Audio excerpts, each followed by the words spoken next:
Jefferies aerospace and defense analyst Sheila Kahyaoglu joins us. She has a buy rating, 240 price target. What did you think about his sort of public debut, so to speak, conference call, interview with us as well? Didn't have a lot of answers. It was as expected from Kelly with a man who has a strike. There's a strike vote tonight that concludes after 5 p.m. Eastern time, and obviously an equity raise coming up. So I think he has to be pragmatic in his approach, and that's what he did at Rockwell Collins. He's slow and steady, wins the race. We have a 10% headcount cut that we heard about 2 weeks ago.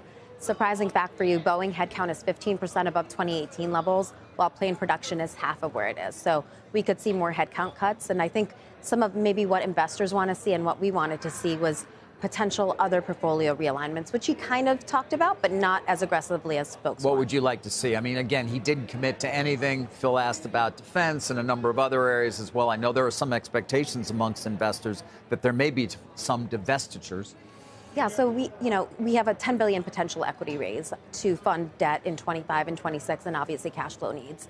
But you have a $3.5 billion services business, and where we're seeing service assets is 15 times EBITDA. So we're not talking about a spin of the entire asset, but bits and pieces of that. And even though defense is loss-making today, $2 billion today and $1 billion in each of the next 3 years, this asset was generating $2 billion of free cash flow in 2019. So there are good parts of defense, and there are some legacy businesses that folks might want. Can he put out the fires of the moment and focus on next gen? I think he can. I think, when it comes to Boeing production, you're only manufacturing 2 aircraft, 737 MAX and 87. So let's focus on 87. We're at 4 today, going to 5 by end of year. 37, we have a strike, so we're at 0. And let's see how quickly we could get up to 25, 30, 35, 38. But we think we're stuck at that 38, 40 range for the next 2 years. What's the market expecting in terms of this equity raise? I mean, we've been hearing $10 billion, maybe a $5 billion mandatory convert of some kind. Is that sort of where you're coming in?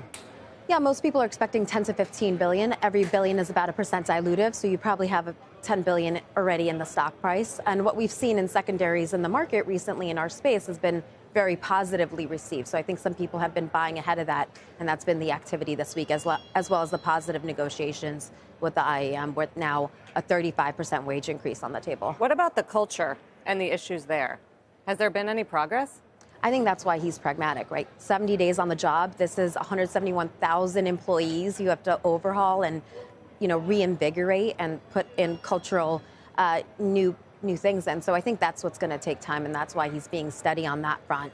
And then potential wild cards could be asset sales, funding the business and being in a better place with the balance sheet. You think moving corporate out of Seattle long ago was a mistake? Clearly, there's a focus on Seattle and Charleston and Virginia, where the headquarters are right now. But yes, I think a management team has to be where their largest facility is and where their employee base is. Your first stat was interesting. I mean, have they just simply become less productive?